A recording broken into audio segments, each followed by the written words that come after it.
নমস্কার, welcome back to Tech Speaker. আমি কৌশিক। তো আজ আমরা কথা বলবো রেডমি নোট 10 এর ব্যাপারে। একদম ঠিক শুনেছো, কারণ এটা ফার্স্ট লুক বেরিয়ে চলে এসেছে, টিনা সার্টিফিকেশনে লিস্ট হয়ে গেছে এবং আমাদের মার্কেটিং হেড মুকুল শর্মা তিনি টুইটারে সমস্ত রকম স্পেসিফিকেশন লিক করে দিয়েছে।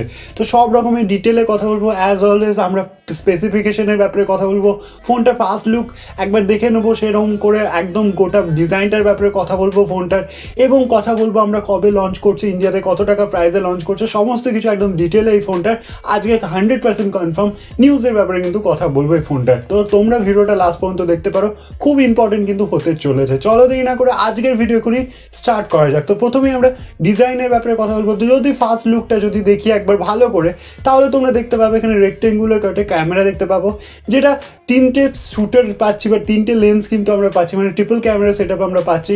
অ্যাজ ওয়েল এজ আমরা ফ্ল্যাশ লাইট দেখতে পাচ্ছি, এবং যদি একটু ভালো করে দেখো নোটিস করে, তাহলে কিন্তু এখানে প্লাস্টিকের ব্যাগ তোমরা দেখতে পাচ্ছ, অর্থাৎ পলিকার্বনেটের ব্যাগ কিন্তু এখানে ইউজ করা আছে, যেখানে গ্লসি গার্ডিয়ানের ফিনিশিং তোমরা পেয়ে যাবে। এরপর যদি আরও এগিয়ে যায় ফোনটার ডিসপ্লের ব্যাপারে কথা বলি, তো এখানে 6.65 ইঞ্চিসের ফুল এইচডি প্লাস আইপিএস প্যানেলের ডিসপ্লে পাবে, যেখানে নর্মাল রিফ্রেশ রেট হবে 60 হার্টজ।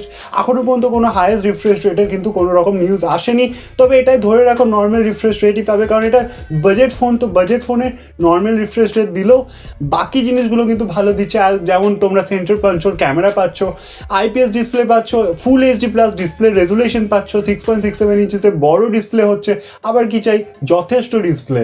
এরপর যদি আরও এগিয়ে যায় ফোনটার ব্যাপারে, ফোনটার প্রসেসর বা চিপসেট যেটা মেন স্পেক, সেটার ব্যাপারে যদি কথা বলি, তো ফোনটা 4G ফোন হচ্ছে। তো এখানে কোয়ালকম স্ন্যাপড্রাগনে 662 চিপসেটটা দেখতে পাবে। তো পারফরমেন্সের কথা যদি বলি, তো পারফরমেন্সের ডে টু ডেট আজকে কোনো রকম প্রবলেম হবে না। গেম খেলতে একটু প্রবলেম হতে পারে, যে প্রাইসে ফোনটা আসছে, যেটা আগে গিয়ে তোমাদেরকে আমি বলবো, তো সেই প্রাইসে কিন্তু প্রসেসরটা জাস্টিস করে, এবং হ্যাঁ ডে টু ডেট আজকে তোমাদের কোনো রকম প্রবলেম হবে না। তো যাই হোক, র্যাম অপশনে যদি কথা বলি, এখানে 6GB র্যাম 64GB স্টোরেজ দেখতে পাবে, যেখানে LPDDR4X এর র্যাম টাইপ, UFS 2.2 এর স্টোরেজ টাইপ কিন্তু পাবে। এরপর যদি আমরা ক্যামেরা সেটআপ বা শুটার্সের ব্যাপারে কথা বলি, তো এখানে 48 মেগাপিক্সেলের মেন শুটার পাবে, 8 মেগাপিক্সেলের আল্ট্রা ওয়াইড অ্যাঙ্গেল লেন্স পাবে বা 8 মেগাপিক্সেলের আল্ট্রা ওয়াইড অ্যাঙ্গেল শুটার পাবে, এবং 2 মেগাপিক্সেলের ডেপথ সেন্সিং পেয়ে যাবে। এখানে যেটা নিউজ আসছে যে 16 মেগাপিক্সেলে কিন্তু সেন্ট্রাল পাঞ্চোলের মধ্যে সেলফি ক্যামেরা পেয়ে যাবে, যেটা এগেইন খুব ভালো ব্যাপার বাজেট ফোনে। যদি ইউআই এবং অ্যান্ড্রয়েড ভার্সনের কথা বলি, তো এটাই শোনা যাচ্ছে যে আউট অফ দ্য বক্স এটাতে তোমরা অ্যান্ড্রয়েড 11-এর সাপোর্ট দেখতে পেয়ে যাবে, এবং এটা MIUI 12-এ কিন্তু রান করবে। এরপর যদি পোর্টসের ব্যাপারে কথা বলি, তো এখানে সব রকমের মেজার পোর্টস থাকবে, ইনক্লুডিং 3.5mm হেডফোন জ্যাক, আয়ার ব্লাস্টের সাপোর্ট পেয়ে যাবে, এবং টাইপ সি পোর্টও তোমরা পেয়ে যাবে। লাস্টলি যদি ব্যাটারি কম্পার্টমেন্ট এবং চার্জারের ব্যাপারে কথা বলি, এখানে 5900 mAh এর ব্যাটারি পাবে, মানে আপ টু 6000ই পেয়ে যাবে ধরে নাও, এবং 18 ওয়াটের fast charger with type C port কিন্তু বক্সের মধ্যেই তোমরা পেয়ে যাবে, এটা এক্সপেক্ট করতে পারো।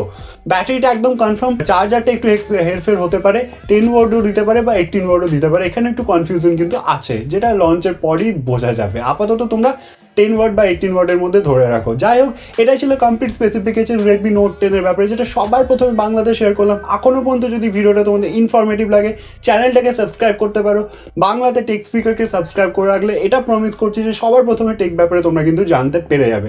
যাই হোক, এরপর যদি প্রাইস এবং লঞ্চ ডেটের ব্যাপারে কথা বলি, তো লঞ্চ ডেট এটা ডিসেম্বর মাসেই দেখতে পেয়ে যাবে তোমরা, কারণ টিনা সার্টিফিকেশনের লিস্ট হয়ে গেছে, চায়নাতে কিছুদিনের মধ্যে লঞ্চ আছে, তারপরে পরে ইন্ডিয়া বাংলাদেশেও দেখতে পেয়ে যাবে। এবং এটা যদি ইন্ডিয়ান বেস ভেরিয়েন্টের প্রাইসের কথা বলি, তো এটা মোটামুটি 10,000 টাকার মধ্যে কিন্তু ইন্ডিয়াতে তোমরা দেখতে পেয়ে যাবে। বাস, এটাই ছিল কমপ্লিট ভিডিও আজকের জন্য, এটুকুই। দেখা হচ্ছে অন্য কোনো ভিডিওতে, অন্য কোনো ইন্টারেস্টিং টপিকের সাথে। আমি ডেলি ভিডিওস বানাই, প্লিজ চ্যানেলটা সাবস্ক্রাইব করে রেখে দিও, ভিডিওটা লাইক করে নিচে কমেন্ট বক্সে তোমাদের ওপিনিয়ন আমাকে লিখে জানাতে পারো। That's all for today, thanks for watching, চলো টাটা।